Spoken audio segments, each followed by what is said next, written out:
Pour un mariage heureux et durable, j'ai décidé ce soir de vous partager 7 clés de mon expérience de 30 ans de mariage dans la sérénité. La 7e clé est aussi importante que la première. Les jeunes qui voulaient vous marier là, prenez vos tabourets, mettez-vous au premier rang. Vous savez, on dit que le mariage est compliqué. Moi, je dis que non. Il faut simplement trouver la bonne personne. Chacun a sa cote quelque part. Et quand tu trouves la tienne, tu ne peux que vivre un mariage heureux et sans encombre. Le problème, c'est que souvent, on trouve la personne, on sait que ce n'est pas la bonne personne, mais on fonce en pensant qu'on pourra changer les choses et après on se rend compte que ce n'est pas si simple. Moi, je vais vous partager 7 clés. Ce ne sont pas des recettes magiques parce qu'il n'y en a pas. Mais j'espère pouvoir vous aider de mon expérience de 30 ans de mariage. Au moins, ce sera du réel. La première clé, soyez des amis.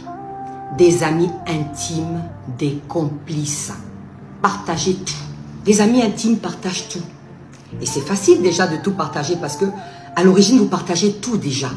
Vous partagez la même maison, les mêmes enfants, la même salle de bain, peut-être la même voiture, la même chambre à coucher et même le même lit.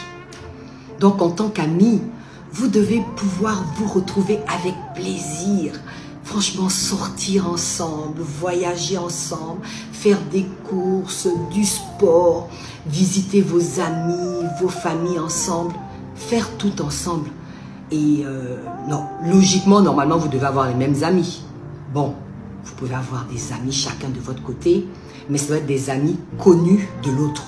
Moi, je ne peux pas avoir un ami que mon mari ne connaît pas et vice-versa. Et ce sont des amis qui ne doivent pas s'immiscer dans votre couple, ni vous séparer par votre amitié. Quand il n'y a pas cette amitié entre vous, il y a comme un grand fossé entre vous, qui fait que vous êtes un couple assez conventionnel, rigide, distant, alors que vous devez rigoler ensemble, déconner, vous amuser, sans tabou et sans retenue. Et même qu'on est amis là, même qu'on est en public, juste le fait de se regarder, on peut se parler, tellement le courant passe entre nous.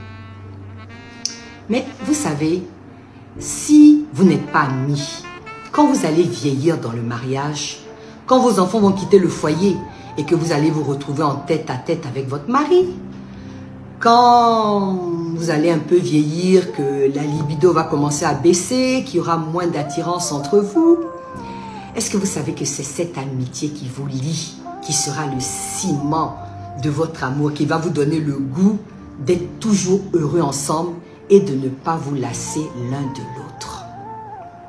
Donc les jeunes, avant de chercher à faire vos amourettes et tout, commencez à chercher une amitié vraie entre vous. C'est très important. Ça, c'était ma première clé. En avant pour la 2e clé.